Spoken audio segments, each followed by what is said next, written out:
Il est joli le dessin, bravo. Moi, je trouve qu'il est plus joli Que le mien. Oui.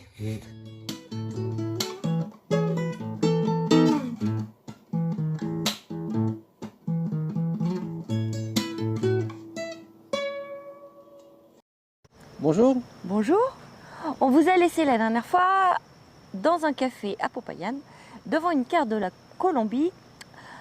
Nous nous interrogions de savoir quel chemin nous allions prendre. Et le plus simple en fait c'était de continuer cette réflexion à un endroit qui est tout près de Popayan et qui est une vraie référence pour tous les overlanders comme nous, les gens qui voyagent en véhicule. C'est un ensemble de camping et bungalow qui est tenu par une famille marocaine. Et notre hôtesse s'appelle Kika, donc tout le monde connaît ou presque Kika en Colombie et même au-delà en Amérique du Sud.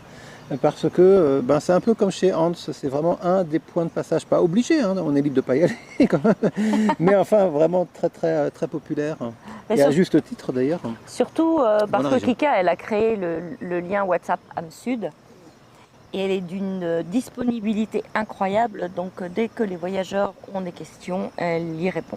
Alors Kika et sa famille ont choisi de s'installer non pas à Popayan même, mais à 3/4 d'heure de là, sur les hauteurs. Donc il y a déjà une différence de climat, ça a l'air tout bête, mais on fait 3/4 d'heure de route et on doit faire au moins 500 mètres de dénivelé.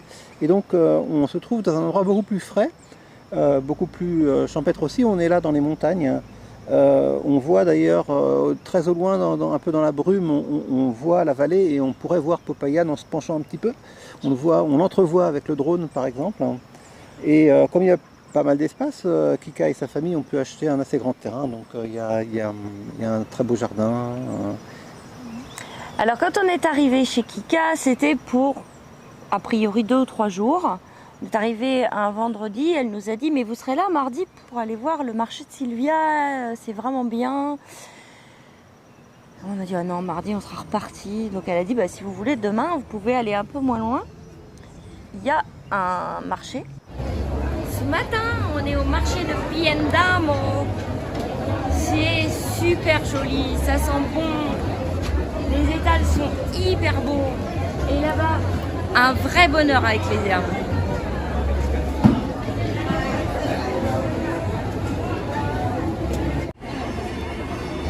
Mon petit chéri m'achète de la pastèque parce qu'il sait que j'adore.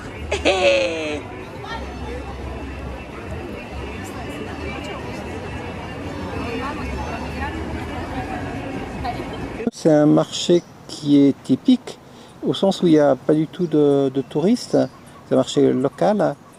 On verra plus tard qu'il est moins spectaculaire au sens folklorique que celui de Sylvia, mais on voit quand même des populations, certaines populations locales qui arrivent en costume traditionnel.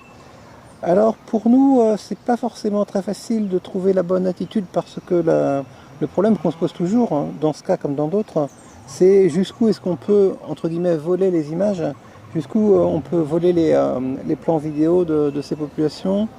On avait entendu dire qu'elles étaient plutôt rétives à être filmées. Bon, en même temps, maintenant le téléphone portable c'est complètement répandu, donc elles ont aussi leur téléphone portable, elles sont habituées à ça. Donc on a essayé d'opter pour une stratégie un peu intermédiaire, on les a filmées un peu discrètement. Ça n'a pas toujours été couronné de succès, mais c'est un petit peu l'activité de la matinée.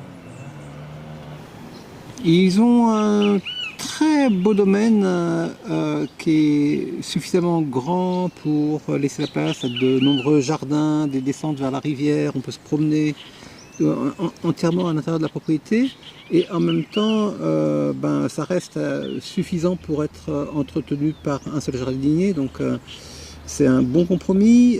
Il y a beaucoup de facilité pour les gens comme nous, c'est très bien pensé, c'est à la fois fonctionnel et chaleureux. Donc en fait on tombe un peu dans une sorte de toile et on a du mal à s'extirper de la toile.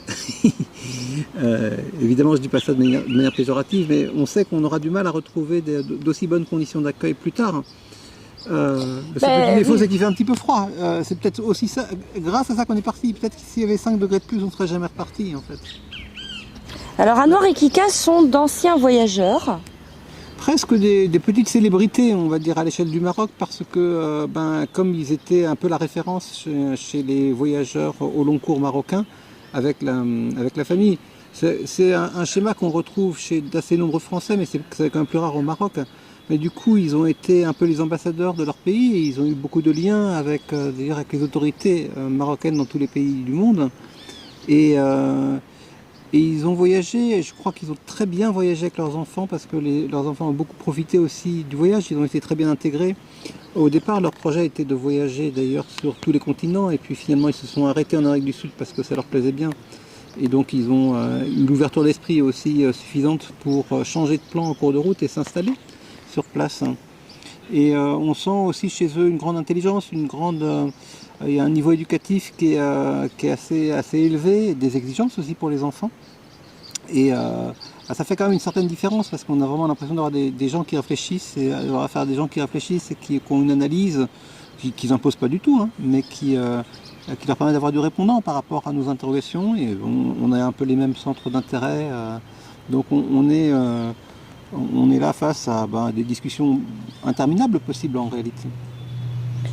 Alors pour eux, le Covid a été, comme tout le monde, une période très très difficile. Et ils ont été obligés un peu de repenser leur accueil, puisqu'avant il s'agissait avant tout d'accueillir des overlanders comme nous, des gens avec des véhicules. Et puis pendant cette période de fermeture, où ils sont restés fermés, mais beaucoup de voyageurs sont restés chez eux quand même, ils ont aménagé des cabanes pour surtout des locaux qui viennent pendant les week-ends. Un des aspects intéressants, c'est qu'en termes de changement de vie, c'est que autant Kika, elle est devenue une pièce maîtresse du réseau d'information des voyageurs en Amérique du Sud, autant Anouar, lui, il a changé d'une manière un peu différente puisqu'il était ancien cadre d'entreprise, employé par des multinationales. Donc il connaît le big business et en fait il a complètement changé puisque maintenant il a son tout petit business. Mais surtout il a développé une appétence pour la cuisine et en fait partant de rien parce qu'il ne savait pas cuisiner au début d'après ce qu'il nous a dit. Il est maintenant capable de faire des trucs hyper bons, magnifiques plats. Alors des plats du pays, en fait, des plats du Maroc, et puis des plats d'autres plats aussi. Nous, on a voulu profiter des plats du Maroc. On a mangé une tagine. Il cuisine avec talent, mais aussi avec goût. Avec amour, en quelque sorte, c'est-à-dire qu'il aime ça, donc c'est aussi quelque chose de très plaisant, en fait. Très bien, alors on va mettre... Alors, qu'est-ce que je te dis? Ici, il y a déjà du chou blanc et des pois chiches et de la tomate qui sont cuits. Et là, après, on va rajouter de l'aubergine, de l'haricot vert pour donner de la couleur, et des petits oignons comme ça, et de la pomme de terre, voilà.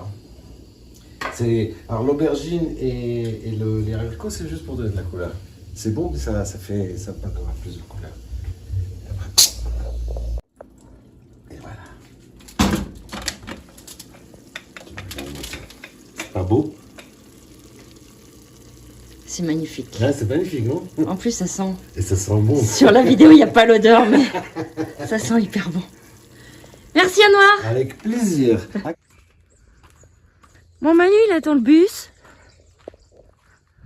pour aller au marché de Sylvia. Qui est un marché, il faut quand même le dire, touristique. Il y a beaucoup de touristes, beaucoup de Français. Mais c'est un très beau marché. Je crois que c'est un phénomène assez récent, le côté touristique. C'est juste parce que, comme il était assez exceptionnel du point de vue du folklore, on a fini par en parler dans certains livres de référence, j'imagine le Routard ou Lonely Planet. Et puis voilà, les petits cars de touristes débarquent en provenance de Popayan et amènent un certain nombre de touristes à chaque fois que le marché se tient. C'est quel jour? Le mardi. C'est le mardi. Quand nous sommes arrivés, il y avait une manifestation sur la place. Il y avait beaucoup de musique, puisqu'ils célébraient l'arrivée de nouvelles ambulances. Le gouvernement colombien semble attentif à ces minorités. Alors on ne connaît évidemment pas les détails, mais par exemple on nous a appris qu'il y avait 2 hôpitaux, un hôpital qui travaille avec les méthodes traditionnelles et un hôpital qui travaille avec les méthodes occidentales. C'est beaucoup pour une petite communauté d'environ 20 000 personnes seulement. Et je crois que ça fait partie, c'est quelque chose qui est assez honorable. Le gouvernement ne cherche pas du tout à brimer cette minorité, pour autant qu'on puisse le savoir. elle cherche à préserver une forme d'autonomie relative. Et puis peut-être qu'il y a aussi un intérêt économique. Qui sait, peut-être qu'effectivement c'est intéressant d'avoir des minorités un peu spécifiques, un peu colorées, parce que ça amène un petit peu de tourisme sur place. Le marché de Sylvia étant plus touristique, là, il n'y a aucun problème pour prendre des photos. Ils sont habitués, ils s'en fichent complètement, ils continuent leur vie de village. Alors l'ethnie dont il s'agit, c'est l'ethnie dominante de la région, c'est l'ethnie Misak. Et on les identifie immédiatement par leurs vêtements de couleur bleue. Et puis il y a des chapeaux melons aussi, ou des quasi-chapeaux melons.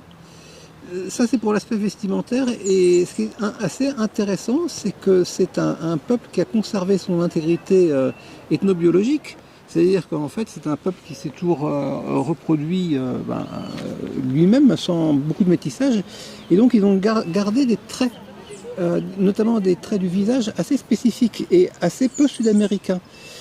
Pommettes hautes, nez parfois presque un peu en trompette, ça forme une silhouette assez maigre en général. On a un air de reconnaissance tout à fait singulier. On a vraiment le sentiment que c'est une grande famille. Les femmes, c'est rigolo, elles sont toujours en train de travailler avec leurs mains. Elles font beaucoup de crochets. Donc elles sont un peu assises sur la plage du village et vas-y que je crochette en discutant.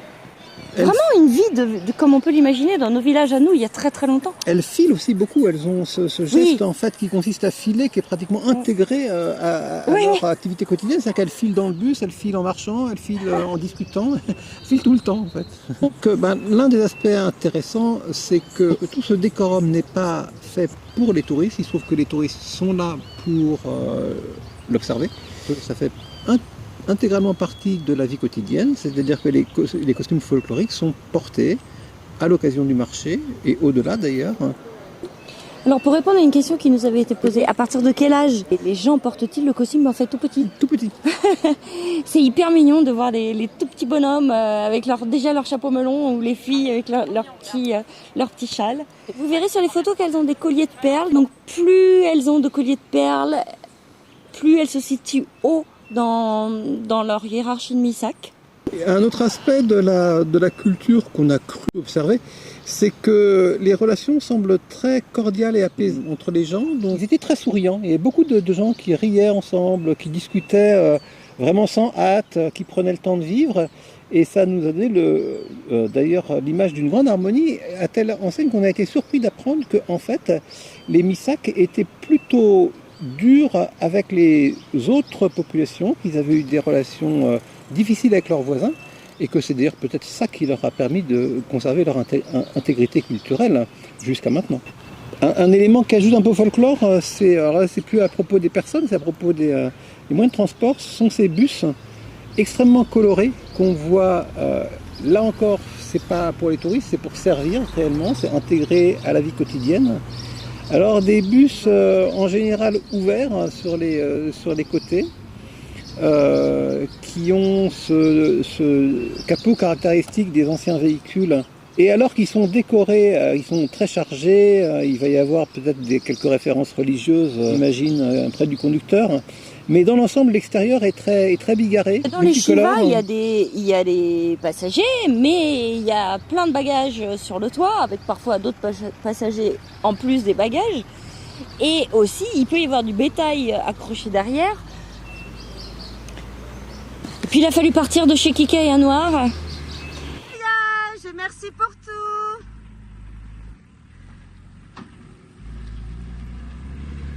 Ciao, ciao. Alors, pour partir ensuite de chez Kika, on hésitait à continuer droit vers la zone cafetière par le nord. Et en fait, ayant appris que la route piste qui partait vers l'est était quand même plus praticable qu'on imaginait, et on a décidé de tenter notre chance et de nous aventurer vers la petite ville de San Agustín, qui elle vaut plutôt pour son aspect archéologique. On vous raconte ça la semaine prochaine.